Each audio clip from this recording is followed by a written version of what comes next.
I'm going to read to you from Laszlo Krasznahorkai's The World Goes On, which I believe is a collection of stories. We'll read the first one. He just won the Nobel Prize in Literature, 2025.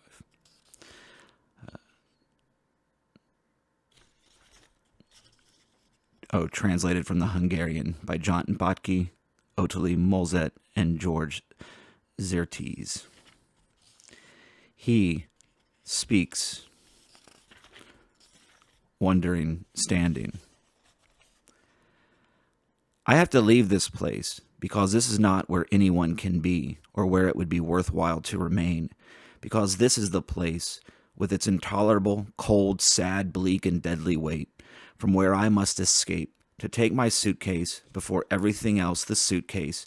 2 suitcases will be precisely enough to stuff everything into 2 suitcases, then click the lock shut so I can dash to the shoemaker's and resoling. I have resoled and resoled again. Boots are needed, a good pair of boots. In any event, 1 good pair of boots and 2 suitcases are enough, and with these things we can set off already, inasmuch as we can determine, because this is the first step, exactly where we are right now. Well, so a kind of ability is required. Practical knowledge is required so we can decide where we are exactly, not just some kind of sense of direction or some mysterious thing residing in the depths of the heart, so that in relation to this knowledge, we can then choose the right direction. We need a sense, as if we were grasping some particular sort of orientation device in our hands, a device to help us state, at this point in time, we are here, and here in this point in space, located, as it happens, at an intersection that is particularly intolerable, cold, sad, bleak, and deadly. An intersection from which one must leave because this is not where a person can be, or can remain.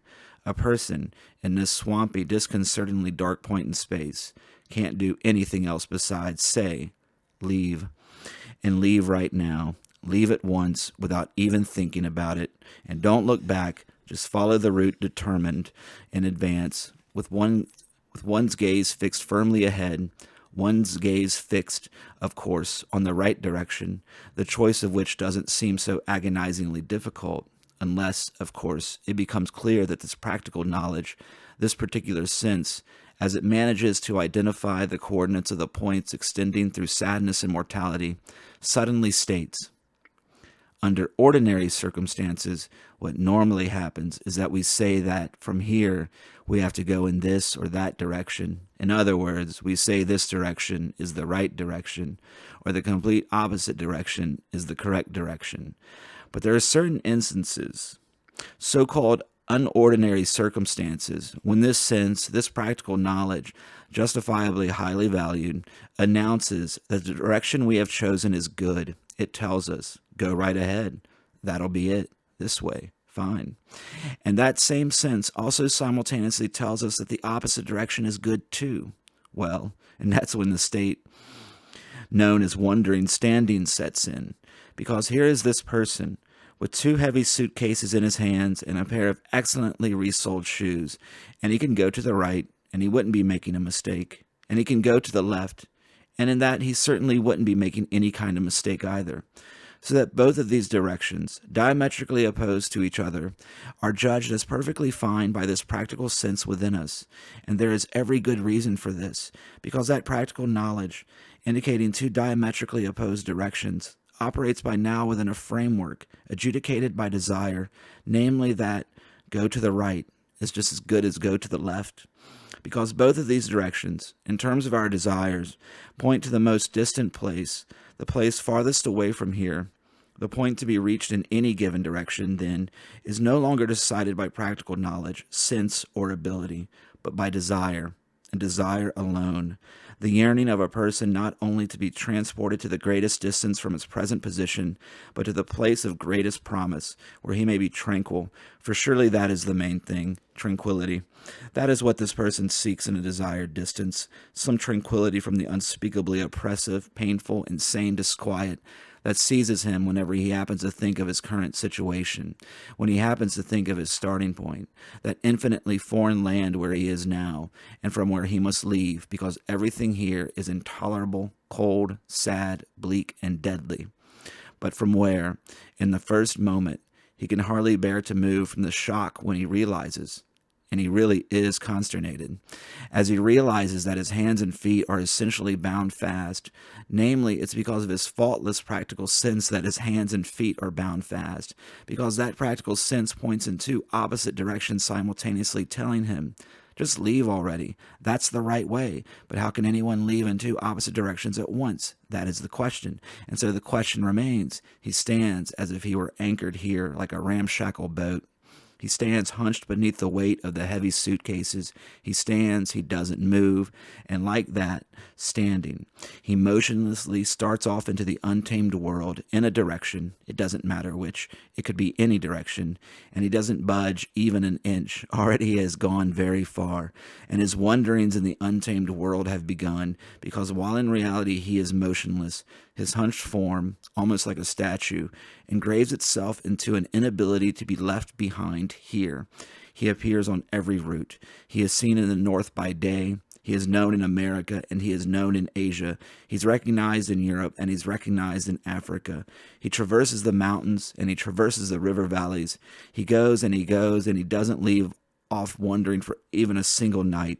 He rests only now and then for 1 hour, but even then he sleeps like an animal, like a soldier. He doesn't ask anything, and he doesn't stare after anyone for a long time. People inquire of him, so what are you doing, you crazy person? Where are you going with that obsessed look in your eyes? Sit down and have a rest. Close your eyes and stay here for the night. But this person doesn't sit down, and he doesn't rest. He doesn't close his eyes. He doesn't stay there for the night, because he doesn't stay for long, because he says, if he says anything at all, he must be on his way. And it's obviously a waste of time to ask him where to. He will never betray to anyone where he is headed on this forced march, because he himself doesn't even know what he possibly knew at one point earlier, when, still standing with these two heavy suitcases in his hands, he set off for the untamed world. He set off, but his journey, as a matter of fact, wasn't a journey. Along the way, it couldn't even have been a journey. He seemed instead like a kind of pitiful phantom of whom no one was afraid. No one tried to frighten children with him. His name wasn't murmured in the temple so that he would steer clear of the cities. So if he turned up here or there, everyone just brushed him off. Oh, it's him again, because he turned up again and again in America and in Asia. He turned up again and again in Europe and to Africa, and people began to get the impression that he really was just circling all around the globe like the second hand of a watch. And if in the beginning there was something noteworthy about his presence here or there, as there might even be in the aspect of a pitiful phantom, when he turned up for the second time, or the third time, or the fourth time, they just waved him off, and really, nobody was interested, so that there were fewer and fewer occasions when people tried to ask him something or offer him a place to stay.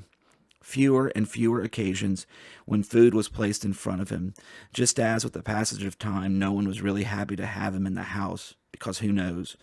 They noted amongst themselves, what's really going on here? Although it was obvious that they had just lost interest already.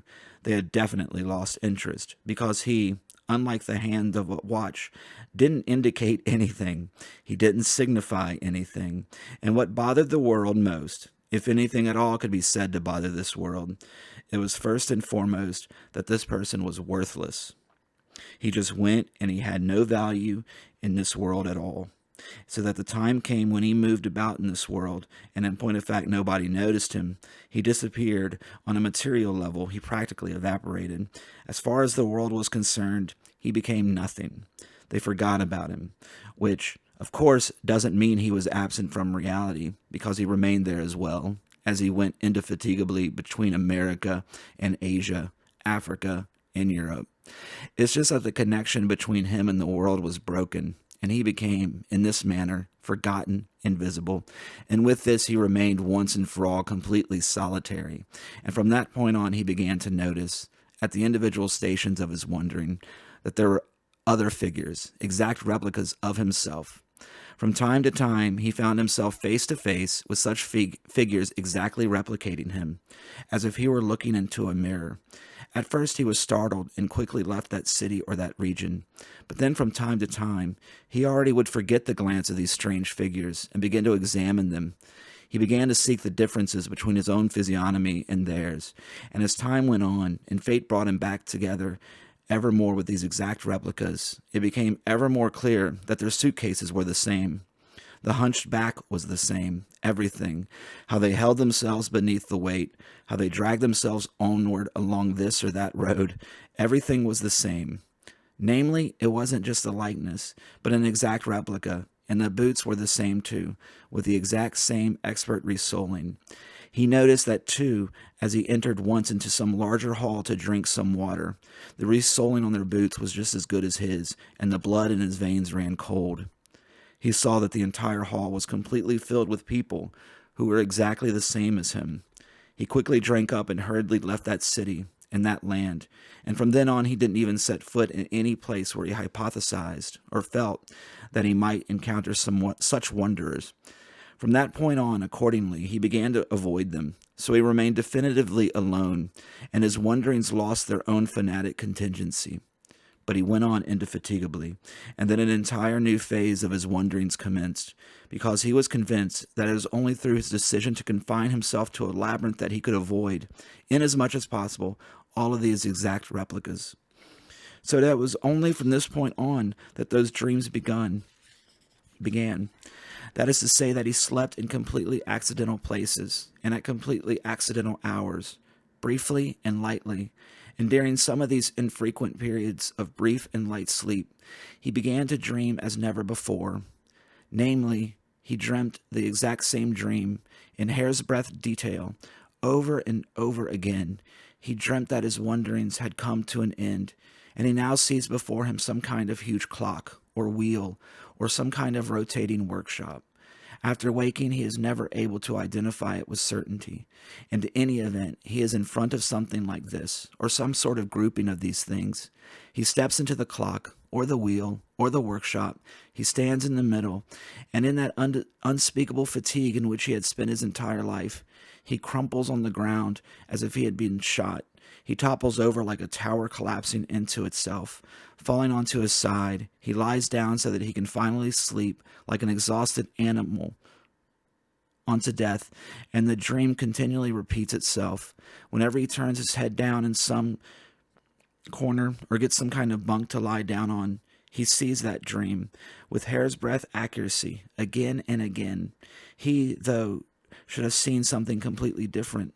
If he had raised his glance, if he had just once, in the course of his wanderings, seemingly lasting hundreds and hundreds of years, just raised his head, eternally hanging down, just once, he should have seen that he was still standing there, with 2 suitcases in his hands, the expertly resoled boots on his feet, and there he is rooted to that shoe-sized piece of earth upon which he stands, so that there is no hope whatsoever any more that he can possibly move from there, for he must stand there until the end of time, his hands and feet bound in 2 simultaneously correct directions. He must stand there until the very end of time, because that place is his home.